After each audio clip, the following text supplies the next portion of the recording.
Hey guys, this is Priyanka Manigandan and welcome back to my channel. Today we're going to see an interesting topic which everybody should know. Let's get started. The history of Manu Needhi Cholan.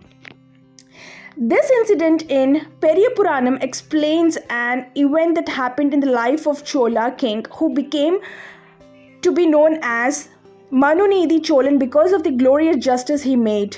This exemplifies the impartial judicial practice the ruler or the ruling system in the land should follow. When the king is that much involved in spirit and action in upholding the justice irrespective of the personal agony he would get, the people would live in love and the land would prosper. In the scholar tradition of Cholas was this king born. He lived like the eye and soul of the lives in the land. He propitiated the powers of the nature with numerous rituals. Devoid of enemies, the land prospered. His name itself became to be known as Chola of Manu, justice.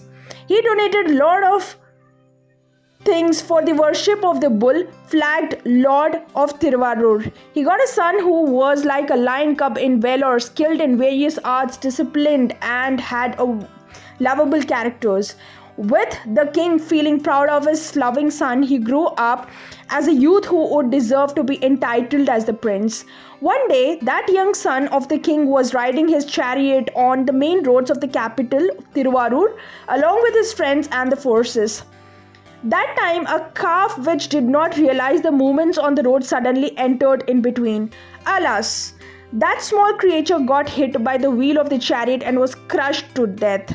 The cow, which was seeing all this, saw its calf killed on the street, which stricken with grief. It licked, cried, and sat in grief near the dead calf. The son of the king was appalled at what had happened. He couldn't come out of the shock of what happened and felt he had born to defame his father who stood for justice. He rushed to the scholars in order to do the deeds of penance for this deed before facing his father. Meanwhile, the grief-stricken cow went to the palace and rang the bell hanging in front of his with its horn. The king rushed to the gate and saw the crying cow ringing the bell. A minister of keen knowledge told the king about the death of the calf when it entered beneath the chariot abruptly.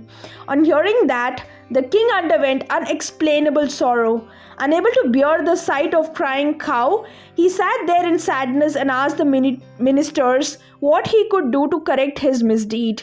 The minister said he should make his son undergo the penance that the Vedic scholars made for the killing of cows.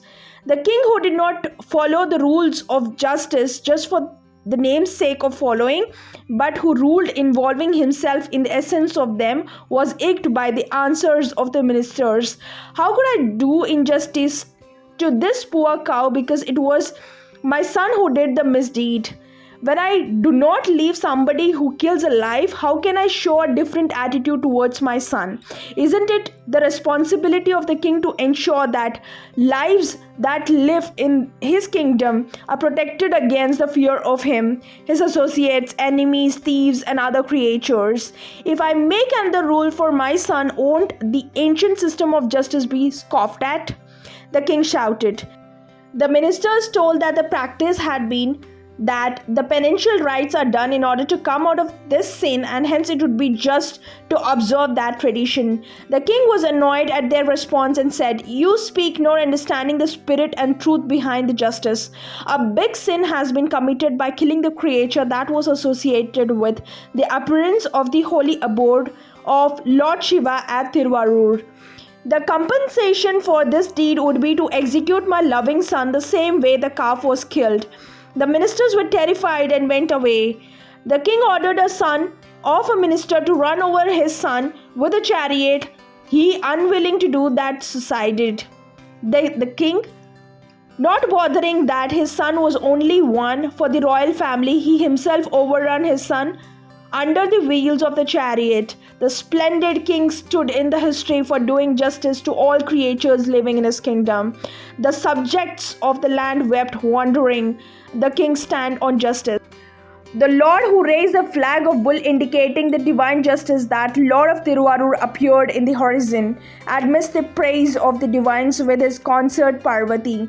The king saluted the Lord of creatures. The Supreme blessed the king for his sincerity towards justice, and by his grace, the calf, son of the king and the minister, came back to life. The cow and the king got relieved from their agony. The devotees for whom such magnificent deeds were possible lived in that holy town Tiruvarur. Let the adherence on the great Chola king to justice in its true spirit stay in the mind.